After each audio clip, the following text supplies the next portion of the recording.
जिल्हा न्यायालय भरती 2023-24 सेकंड रिस्पॉन्स शीटविषयी मित्रांनो आज अपडेट आलेली आहे आणि भरती प्रक्रियेवर जो स्टे लागलेला आहे त्याच्याविषयी देखील दोन महत्त्वपूर्ण अपडेट्स ज्या आहेत त्या समोर आलेल्या आहेत। आणि आता सुप्रीम कोर्टाची अंतिम तारीख जी आहे ती किती असणार आहे, म्हणजे ज्या तारखेला तुमचा निर्णय होणार आहे की तुमचं आता सेकंड रिस्पॉन्स शीट किंवा भरती प्रक्रिया जी आहे ती पूर्णवत होण्यासाठी किती तारखेला निर्णय होणार आहे, या सर्व महत्त्वपूर्ण अपडेट्स ज्या आहेत ते आज आपण आजच्या व्हिडिओच्या माध्यमातून जाणून घेणार आहोत। त्यामुळे चॅनलवर जर नवीन असाल तर चॅनलला सबस्क्राईब करून ठेवा, जेणेकरून अशा येणाऱ्या ऑफिशियल आणि ऑथेंटिक अपडेट्स ज्या आहेत त्या तुम्हाला सर्वात अगोदर भेटत राहतील।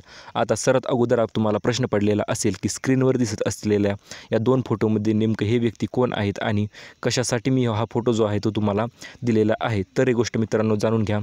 हे जे तुम्ही वकील्स पाहत आहेत जी 2018ला जिल्हा न्यायालयाची भरती प्रक्रिया झाली होती आणि त्या भरती प्रक्रियेत प्रतीक्षा यादीत जे विद्यार्थी होते त्यांनी हे वकील जे आहेत ते दिलेले आहेत सुप्रीम कोर्टामध्ये केस लढण्यासाठी, ज्या की केसमुळे तुमच्या भरतीला जो आहे तो स्टे आलेला आहे। आता भरपूर विद्यार्थी विचारत होते, सर स्टे जो आलेला आहे तो खरंच ऑथेंटिक आहे का किंवा ओरिजिनल आहे का। याच्यावर सतीश शिंदे सर यांनी देखील एक व्हिडिओ बनवलेला होता की ज्या की व्हिडिओमध्ये त्यांनी सांगितले होते की फेक आहे, परंतु मित्रांनो त्याच्यानंतर जेव्हा त्यांना ऑफिशियल माहिती मिळाली तेव्हा त्यांनी तो व्हिडिओ देखील हटवलेला आहे। त्यामुळे भरपूर विद्यार्थी जे आहे ते कन्फ्युजन झालेले होते। तुम्ही स्क्रीनवर पाहू शकता, आपण डायरी नंबर, केस नंबर आणि फाईल नंबर जो आहे तो तुम्हाला डायरेक्ट तुमच्या समोर दिलेला आहे, जेणेकरून तुम्ही कुठल्याही प्रकारचा तुम्हाला डाऊट जो आहे तो होणार नाही। आणि हे जजमेंट जे पाहत आहात तुम्ही हे अतिशय ओरिजिनल आहे, फेक अजिबात नाही। त्यामुळे तुम्ही ही गोष्ट डोक्यातून काढून टाका की फेक आहे। याच्यावरून हे समजते की भरतीला स्टे जो आहे तो आलेला आहे। आता स्टे जो आहे तो किती दिवसासाठी आलेला आहे, म्हणजे किती दिवस अजून स्टे जो आहे तो वाट पाहावी लागणार आहे। जसे की मित्रांनो तुम्हाला माहितीच आहे, आता जिल्हा न्यायालयाची भरती प्रक्रिया जी आहे ती अतिशय जोरात चालू झाली होती। म्हणजे मित्रांनो स्टेनोग्राफर पदासाठी तुमचे टायपिंगचे वेळापत्रक आले होते, तसेच इंटरव्ह्यू किंवा इतरही पुढील गोष्टींचे वेळापत्रक जे आहे ते आलेले होते। परंतु मित्रांनो आता अचानक स्टे आल्यामुळे जो की तुम्ही ते स्क्रीनवर पाहू शकता, आता ह्या स्टेविषयी मित्रांनो थोडक्यात माहिती देतो आणि त्याच्यानंतर तुम्हाला आता शेवटची न्यायालयाची अंतिम तारीख काय असणार आहे ते देखील आपण लगेच पुढे जाणून घेऊया। आता सर्वात अगोदर एक गोष्ट जाणून घ्या की हा स्टे जो आहे तो कशामुळे आलेला आहे। तर 2018 रोजी झालेली भरती प्रक्रिया, म्हणजे मित्रांनो 2018 रोजी जी भरती प्रक्रिया झाली होती त्या भरती प्रक्रियेत निवड यादीच्या नंतर दुसरी यादी होती प्रतीक्षा यादी। त्या प्रतीक्षा यादीत जवळपास 1700 उमेदवारांचे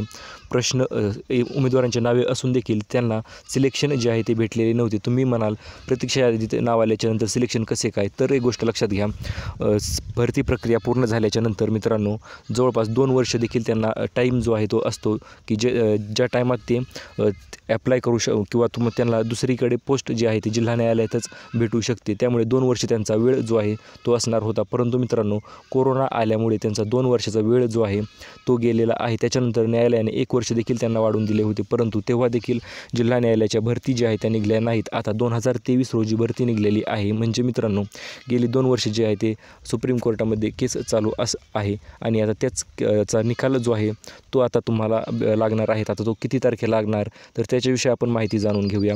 जसे की मित्रांनो आपण न्यायालयाच्या ऑफिशियल ग्रुपकडून अपडेट घेत असतो आणि गेली 5 वर्ष मित्रांनो भरतीची वाट पाहत आहे त्यांनी असे टाकलेले आहे। आणि याच्यात महत्त्वाचा मुद्दा म्हणजे इतर आपण तुम्हाला वाचून दाखवत नाही, परंतु येथे तुम्ही स्क्रीनवर पाहू शकता 10 आठवड्याची स्थगिती जी आहे ती लागलेली आहे। म्हणजे एकूण 10 आठवडे तुम्हाला अजूनपर्यंत वाट जी आहेत ती पाहायची आहे, म्हणजे 2 ते 3 महिने तुम्हाला वाट पाहायची आहे। भरतीवर स्टे जो आहे तो 10 आठवड्याचा स्टे लागलेला आहे। जर काही प्रोसेस जर फास्ट झाली तर हा 10 आठवड्याचा स्टे जो आहे तो मित्रांनो जवळपास 3 ते 4 आठवड्यावर देखील सॉर्ट आउट होऊ शकतो, म्हणजे 3 ते 4 आठवड्यात देखील सॉल्व्ह होऊ शकतो।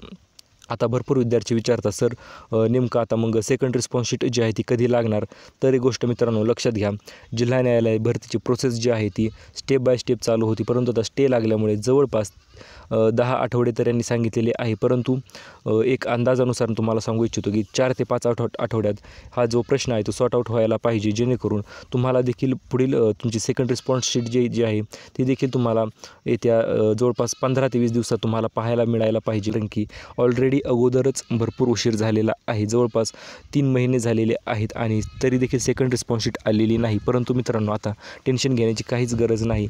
आता न्यायालयाकडे प्रकरण गेलेले आहे परंतु त्यामुळे ते लवकरच निर्णय देतील अशा आपण आशा करतो. आणि अशाच प्रकारच्या ऑफिशियल ऑथेंटिक अपडेटसाठी stay tuned with job update Marathi and subscribe to job update Marathi.